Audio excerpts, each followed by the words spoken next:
Usiku ulikuwa mtulivu.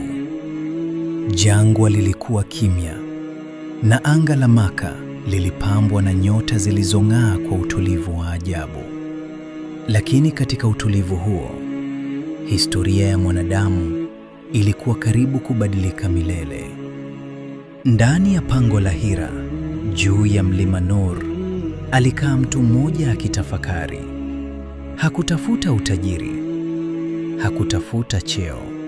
Alikuwa akitafuta ukweli.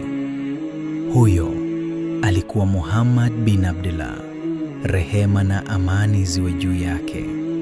Alikuwa akiitazama dunia yake, dunia iliyojaa dhuluma, ibada za sanamu na ukosefu wa mwongozo. Moyo wake ulikuwa mzito kwa hali ya watu wake.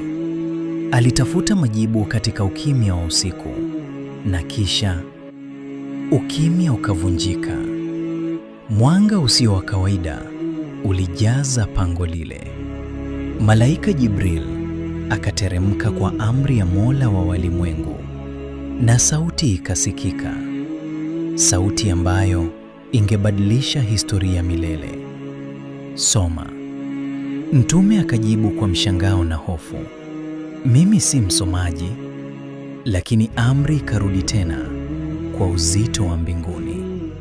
Soma kwa jina la Mola wako aliyemuumba. Amemuumba mwanadamu kwa tone la damu. Soma, na Mola wako ni mkarimu zaidi. Hizo ndizo zilikuwa aya za kwanza za Qur'ani tukufu. Huu ndio ulikuwa mwanzo wa nuru ya milele.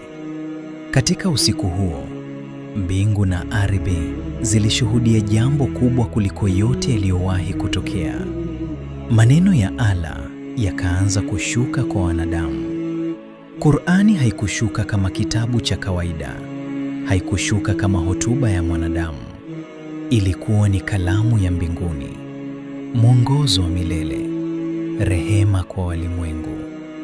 Allah anasema, hakika sisi tumeteremsha Qur'ani katika usiku wa cheo kikubwa.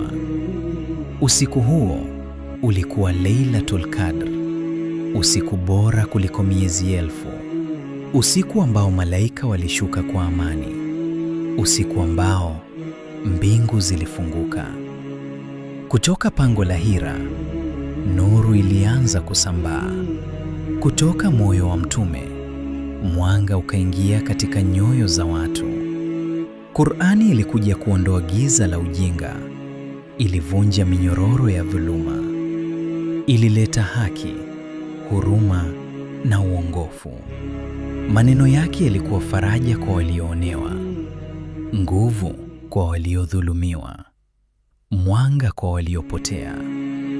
Kwa miaka 23, wahi uliendelea kushuka. Kila aya ilikuja kwa wakati wake. Kila neno lilikuwa jibu la changamoto za maisha. Na leo, zaidi ya miaka 1000 baadaye, Qur'ani bado inasomwa, bado inalindwa, bado inagusa mioyo.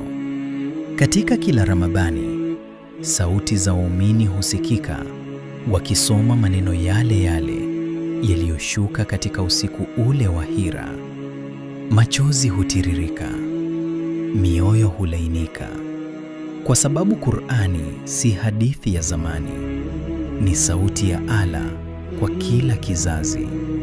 Ni mwanga katika giza la maisha, ni tumaini katika huzuni, ni rehema kwa kila anayetafuta kwa unyenyekevu. Na kila tunaposikia aya zake, ni kana kwamba tunarejea tena katika pango la Hira, ni kana kwamba tunashuhudia tena mwanga ule wa kwanza. Kushushwa kwa Qur'ani haikuwa tukio la historia tu, ilikuwa ni mwanzo wa nuru isiyozimika, nuru ambayo itaendelea kuangaza mpaka mwisho wa wakati.